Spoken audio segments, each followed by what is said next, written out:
आज वीकेंड था तो हम लोग बच्चों के साथ खाना खाने के लिए नीचे आए थे।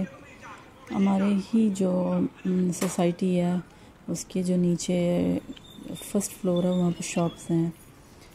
तो हर बिल्डिंग के नीचे नहीं है, कुछ बिल्डिंग इसके नीचे हैं, कुछ के नीचे नहीं है। हमारी बिल्डिंग के नीचे नहीं है, जो हमारे सामने वाली बिल्डिंग है सोसाइटी के उसके नीचे शॉप्स हैं। तो उनमें से खाने की भी एक शॉप है और वो हलाल भी है शॉप। वो जिसका ऑनर है वो ख़ुद मुस्लिम भी हैं और हलाल फूड भी देते हैं। ऐसा नहीं है कि जस्ट कोई नॉन मुस्लिम है वो सिर्फ हलाल फूड सर्व करते। वो ख़ुद भी मुस्लिम है, इसलिए उन्हें काफ़ी चीज़ों का आइडिया होता है। तो हम अक्सर उनसे पूछ भी लेते हैं अगर और भी कोई हलाल चीज़ें इधर अवेलेबल हो तो वो काफ़ी गाइड भी करते हैं हमें। ये हमारी सोसाइटी का ही ऐसे पॉन्ड सा है, चाइनीज़ को ये बहुत पसंद है। कोई भी सोसाइटी हो ये अंदर मस्ट एक बना होगा इस तरह से पानी सा। तो ऐसा नहीं है कि जैसे मतलब पानी ठहरा रहता है तो मॉस्किटोज़ वगैरह आते हैं, मतलब होते हैं लेकिन बहुत कम होते हैं। कोई बैड स्मेल भी नहीं आती। वैसे हमारे तो जनरल परसेप्शन है कि मतलब पानी इस तरह ठहरा होगा तो बहुत ज़्यादा गंदगी होगी, मॉस्किटोज़ आएंगे, लेकिन ये लोग नहीं, ये पसंद करते हैं। इसे एक झील सी बनी होती है, इसके किनारे मॉर्निंग में बैठ जाते हैं और रात को भी बैठे होते हैं, इंजॉय करते हैं इसके गिर्द बैठ के। और हमारी सोसाइटी के अंदर ये बॉक्स सा नज़र आ रहा होगा आपको कि ये क्या चीज़ है। इस तरह जगह जगह पे डिफरेंट बॉक्स पड़े होते हैं, वो डिफरेंट सर्विस प्रोवाइड करते हैं। अच्छा, इसका पर्पस क्या है? ये तो एक मैप है हमारी सोसाइटी का। जो पीछे ब्लू कलर का बॉक्स पड़ा हुआ है ना, इसमें आपके जितने भी कपड़े होते हैं, जैसे वो आपको यूज़ में नहीं होते लेकिन अच्छी कंडीशन में होते हैं, तो आप इसके अंदर भी रख सकते हैं। तो ये सर्विस वो प्रोवाइड करते हैं जो इन कपड़ों को कलेक्ट करते हैं और रिसाइकलिंग वगैरह करते हैं। इसकी डिटेल सारी मौजूद है कि ये क्या क्या करते हैं और इसमें कैसे आपने डालना है। तो इसमें अपने अपने कपड़े डाल देने हैं और जनाब जो ये लोग लगा के गए होते हैं वो आके इसको कलेक्ट करके ले जाते हैं। अगर मज़ीद आप इसकी डिटेल जानना चाहते हैं तो इसको स्कैन कर सकते हैं और पढ़ सकते हैं। ये रिसाइकल का साइन भी ऊपर आप देख सकते हैं बना हुआ है। तो ये एक अच्छा ऑप्शन है कि आप कपड़ों वगैरह को वेस्ट ना करें, क्योंकि डेवलप्ड कंट्रीज़ में तो आए दिन फैशन बदलते रहते हैं और लोगों में कंपटीशन बहुत ज़्यादा होता है, नए नए ब्रांड्स हैं, तो ये लोग तो बहुत ज़्यादा कपड़े पहनते हैं। इसी वजह से फिर उसको ज़ाहिर सी बात है चीज़ों को संभालना भी होता है, सिर्फ पहनना तो पर्पस नहीं होता। सेकंड एक ये बॉक्स है जो डोर के बाहर पड़ा हुआ है, ये हाइव बॉक्स है जिसको तिजोरी भी कहते हैं अगर हाइव बॉक्स का आप ट्रांसलेशन करो। तो इसका पर्पस ये होता है कि आपकी जो छोटी छोटी माइनर आपकी एक्सप्रेस या डिलीवरीज आती हैं तो आप यहाँ पे रिसीव कर सकते हो। आपको एक कोड आता है, वो आपने जाके यहाँ एंटर करना है तो आपकी एक दराज सी खुल जाएगी और अपना पैकेज रिसीव कर सकते हो।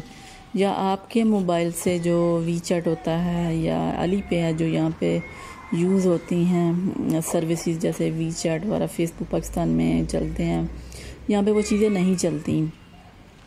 अब क्यों नहीं चलती भाई? हम लोग जो पेमेंट है वो वीचैट या अली पे वगैरह से करते हैं। पाकिस्तान में आप फेसबुक वगैरह इस तरह की चीज़ों से कर सकते हो। हम लोग चूँकि मल्टीनेशनल चीज़ें इस्तेमाल करते हैं और वो हमारे अपनी कंट्री की पैदा करदा चीज़ें या डेवलप करदा चीज़ें नहीं हैं। जब आप किसी दूसरे कंट्रीज़ की चीज़ें इस्तेमाल करते हो, पहले नंबर पे जो उसका ड्रॉबैक ये होता है कि उससे तो आपकी जितना भी पैसा होता है डेफिनेटली जो जनरेट हो रहा होता है उससे वो डेफिनेटली उसी बंदे को जाएगा जिस मुल्क की वो चीज़ है। ज़ाहिर सी बात है बहुत सारा पैसा मुल्क से बाहर चला जाता है और बदले में हमें कुछ भी नहीं मिलता। इंटरनेशनल ट्रेड का असूल ये होता है कि जब आप किसी मुल्क में एक्सपोर्ट कर रहे हैं तो आपने उतनी ही कीमत की चीज़ अपने मुल्क में भी इंपोर्ट करनी है। इससे एक बैलेंस रहता है, मुल्क में खुशहाली आती है। अगर आप ऐसा नहीं करते तो इम्बैलेंस होता है और मुल्क के अंदर जनाब फिर बहुत सारा जो जितना भी फ्लक्चुएशन आती हैं, चीज़ों की प्राइस हाई चली जाती है, ये रीज़न होती है। तो बेहतर ये होता है कि आप अपने सोशल मीडिया को डेवलप करें। अनफॉर्चुनेटली पाकिस्तान में कोई भी ऐसा सोशल मीडिया अभी तक जनरेट या डेवलप नहीं किया गया, तो इसकी बहुत ज़्यादा ज़रूरत है। और जब आप दूसरे मुल्क की फेसबुक वगैरह या इस तरह के सोशल मीडिया यूज़ करते हैं तो आपकी कोई भी प्राइवेसी नहीं रहती, उनकी आपकी हर चीज़ के ऊपर नज़र होती है। चाइनीज़ ने अपने ऐप्स इसीलिए डेवलप की, अपनी एप्लीकेशंस, कि इससे तो एक उनके मुल्क में एक नया रेवेन्यू जनरेट होता है, नई नई लोगों को जॉब्स दी जाती हैं और दूसरी बात ये होती है कि वो लोग खुशहाल भी होते हैं और कोई आपकी जो प्राइवेसी है वो लीक नहीं करती, इंटरफेरेंस कम होती है। तो आज हम जिस रेस्टोरेंट में आए थे मैंने उसे कहा था कि मैं देखना चाहती हूँ कि ये आप लोग नूडल्स कैसे बनाते हैं। हम पाकिस्तान में जो नूडल्स ज़्यादा खाते हैं वो इंस्टेंट नूडल्स होती हैं, या जो हम इटालियन पास्ता वगैरह बनाते हैं वो भी ड्राई फॉर्म में आते हैं, पैक फॉर्म में आते हैं। लेकिन जो ये नूडल्स हैं ये लोग हाथ से बनाते हैं, देखने में ये बिल्कुल जैसे इटालियन पास्ताज होते हैं उनकी तरह लगते हैं। टेस्ट इज़ सो गुड, मुझे तो इसका टेस्ट अच्छा लगता है। And now I am used to, क्योंकि मैं पिछले 5-6 सालों से खा रही हूँ। जब मैं PhD कर रही थी तो मेरी तो फूड यही थी, मैं तो ख़ुद खाना नहीं बना सकती थी, लिहाजा मैं यही यूज़ करती थी, तो मुझे इसका टेस्ट अच्छा लगता है। इसको सूप की फॉर्म में भी सर्व किया जाता है और ड्राई स्टिर फ्राई फॉर्म में भी सर्व किया जाता है। 2 तरीके हैं इसको सर्व करने के। तो इस तरह से इसने दिखाया था कि हम लोग इस तरह खींच के नूडल्स को कर लेते हैं। ये खींचना वैसे बहुत मुश्किल होता है। इसकी रीज़न ये है, इसके लिए पहले आटे की सिलेक्शन एक क्रिटिकल स्टेप है। दूसरी बात यह कि इसको ये जो सामने बॉटल में ऑयल पड़ा हुआ है ये लगा कर इसको खींचते हैं। अब ये जो स्टिक के ऊपर लगाया हुआ है ना आटा, इसको अब छुरी की मदद से काटेगा तो ये एक डिफरेंट टाइप्स की नूडल्स बनती हैं, स्ट्रिप की जो फॉर्म में आती हैं। जैसे पास्ता भी 2 तरह का होता है, एक स्ट्रिप की फॉर्म में होता है लंबा और एक पतली सी नूडल होती हैं। बेसिक हम इस चाइनीज़ का भी वो ही है, बस स्पाइसीज़ का थोड़ा सा फ़र्क होता है जिससे टेस्ट में फ़र्क आ जाता है। तो इस तरह से एक बड़ा सा पॉट में पानी पक रहा होता है तो उसके अंदर ये नूडल्स डालते हैं। नूडल्स भी हार्डली को 2 मिनट्स होते हैं। मैंने बिल्कुल भी कैमरे को फास्ट नहीं किया था, बिल्कुल जैसे उसने कहा मैंने उसी तरह उसको लाइव रिकॉर्ड किया। ये मग के अंदर ठंडा पानी था और ठंडे पानी में इसने फ़ौरन डाल दिया और इसने प्लेट में निकाल दिया। दूसरी साइड पे इसकी मदर जो होती हैं वो एक वॉक के अंदर सीजनिंग रेडी कर रही होती है और सीजनिंग इन्होंने रेडी करके ऑलरेडी रखी होती हैं, लिहाजा यहाँ पे उसको डिटेल में डिस्कस नहीं किया जा सकता। वैसे जब आप उसको टेस्ट करते हैं आपको फ्लेवर महसूस होता है। चाइनीज़ स्पाइसी जो होते हैं वो बहुत ज़्यादा नहीं डालते।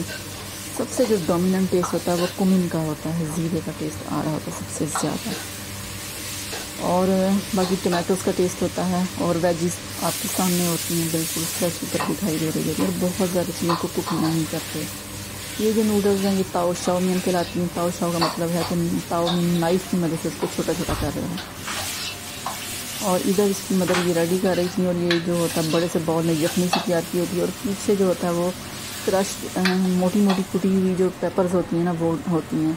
तो अगर कोई कहे कि मुझे स्पाइसी चाहिए तो ठीक है, अदरवाइज़ वो नॉर्मल ही रखते हैं। मैंने स्टैंडर्ड सेट किया हुआ कितनी डालनी है तो एक नॉर्मल है। इसके अलावा टेबल के ऊपर भी सर्व उन्होंने एक्स्ट्रा की होती हैं। चिलीज़ का पेस्ट बना कर रखा होता है, विनीगर रखा होता है, सोया सॉस रखा होता है टेबल के ऊपर, तो आप बाद में एक्स्ट्रा भी ऐड कर सकते हैं। तो ये सीजनिंग कॉमन है चाहे आप what ever kind of noodle order करें।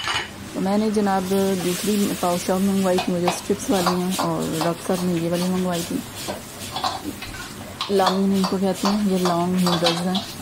तो अगर आप पाकिस्तान से नए चाइना आए हैं, आपको नहीं समझ आ गया क्या चीज़ खाएँ, तो ये डिश आप इजीली खा सकते हो। हाँ, कुछ लोग कहते हैं कि हमें नूडल खींचना, उनको हैंडल करना, उनको ग्रिप हमारी स्ट्रॉन्ग नहीं होती चॉपस्टिक पे, हाँ वो एक मैटर होता है, लेकिन स्लोली यू लर्न। और हाँ, और टेस्ट की बात करें, टेस्ट ठीक होता है। इसमें भी ऑप्शन होती है कि आपने लैम्प्स वाली लेनी है, ये जो टैप चल रही है ना इसमें ठंडा पानी आ रहा होता है, कि आपने जनाब लैम्प के साथ लेनी है, एग्स के साथ लेनी है, सिर्फ वेजीज लेनी है, तो दोनों ऑप्शन हैं। आप वेजिटेरियन हैं तो भी ले सकते हैं, आप गोश्त ना ऐड करवाएं। तो हम लोग ज़्यादातर तो लैम्प वाली लेते हैं, लेकिन वेजी वाली भी ठीक होती हैं। और जो लैम्प वाली होती हैं उनमें कोई लैम्प आपको दिखाई नहीं गोश्त देता, बस हल्का सा यखनी का टेस्ट आता है। ये स्टिप्स वाली हैं,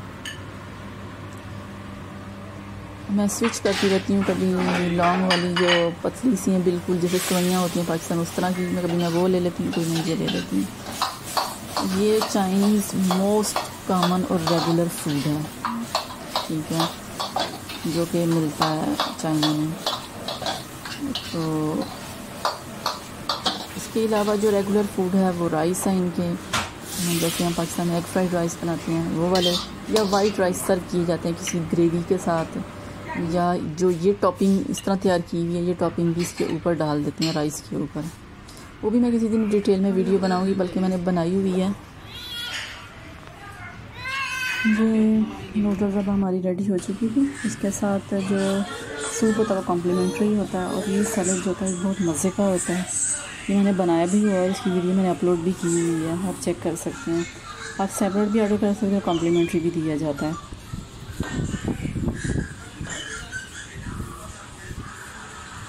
नूडल का टेस्ट इतना मतलब लाइट होता है कि बच्चे भी इजीली खा सकते हैं। मेरी बेटी आराम से खा लेती है नूडल्स। आप भी खा के दिखाएंगे। अगर आप पाकिस्तान से नए आते हैं, मतलब आपकी चीज़ों का टेस्ट अच्छा नहीं लगता, तो भी आप इसको इजीली खा सकते हैं। स्टार्ट में मैं भी यही खाया करती थी क्योंकि इसका टेस्ट इतना मतलब डिफरेंट नहीं है, या बहुत टिपिकल चाइनीज़ टेस्ट नहीं है। ये बिल्कुल लाइट सा टेस्ट होता है। हम पाकिस्तान में अक्सर कुछ घरों में तो मतलब कि खाई भी जाती हैं नूडल्स वगैरह, या जैसे नूडल ना हो इटालियन पास्ता पर हम खाते हैं वेजीज़ वगैरह डाल के, ये बिल्कुल उसी तरह होता है, टमाटो की सॉस के साथ सर्व किया जाता है। तो आपको टेस्ट इसका इतना बुरा नहीं लगेगा।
ये डॉक्टर साहब जो होते हैं ना, वेजीज हमेशा इसमें से निकाल के छोड़ देते हैं, लेकिन मुझे पसंद है वेजीज, तो मैं अक्सर इसको इस्तेमाल कर लेती हूँ, वेस्ट नहीं करती, क्योंकि वैसे तो वेजीज स्पेशली खाई ही नहीं जाती। चलो, जब आप बाहर आए हो तो इसी बहाने वेजिटेबल्स थोड़ी सी खा लेते हो, क्योंकि इतनी वैरायटी जो वेजिटेबल्स की, ये जमा करना, काटना, रेडी करना डिफ़िकल्ट होता है। चलो, जब आपको एक ही मील के अंदर सारी मिल रही होती हैं, तो I think so we should not waste. तो यहाँ पे एक्चुअली होता यूँ है कि जब भी हम खाना खाने बैठते हैं ना, तो बच्चे हमारे पास बैठते ही नहीं, अब भागते हैं बाहर को, क्योंकि इसी रो में अगर लास्ट वाली शॉप देखी जाए तो वो बच्चों की टॉयज़ की शॉप है। तो बच्चे क्या करते हैं, बस उस तरफ अट्रैक्ट होते हैं, क्योंकि वहाँ पे जो छोटी छोटी उन्होंने गाड़ियाँ रखी हुई हैं इलेक्ट्रिक, वो बच्चे में बैठे होते हैं, उन पर से ना आवाज़ें आ रही होती हैं। तो बस मेरी बेटी तो रुकती नहीं है, उसकी तरफ भागती है। तो फिर मुझे वेट करना पड़ता है। मैं पहले बच्चों का ध्यान रखती हूँ, डॉक्टर साहब खाते हैं, फिर जनाब जब वो खा लेते हैं, बच्चों को लेके थोड़ी देर बाहर निकलते हैं, तो मैं खाना खाती हूँ। बच्चों के साथ बहुत ज़्यादा आपको कंप्रोमाइज़ करना पड़ता है, आप मतलब इकट्ठे मील को एंजॉय ही नहीं कर सकते। इसलिए फिर मैंने अपना खाना फिर आराम से बाद में खाया, जब बच्चे बाहर निकल गए थे। और असफन तो बिल्कुल भी नहीं खाने देता, हाथ मारता खाने के अंदर, खाए या ना खाए लेकिन वेस्ट करने की कोशिश करता है।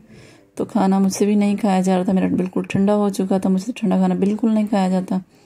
तो फिर मैंने अपनी नूडल्स जो थी वो पैक करवा ली थी। आप पैक भी करवा सकते हैं, नो प्रॉब्लम, बल्कि पसंद किया जाता है कि आप फूड को वेस्ट नहीं कर रहे। तो मैंने खाना यहाँ पैक करवा लिया, पैकिंग बिल्कुल फ्री होती है, टेक अवे, या मैक्सिमम कोई रेस्टोरेंट चार्ज भी करता तो 0.5 RMB मैक्सिमम इतना चार्ज करेगा, लेकिन इनका जो है फ्री है। तो मैंने खाना पैक कर लिया था और फिर मैं घर चली गई थी।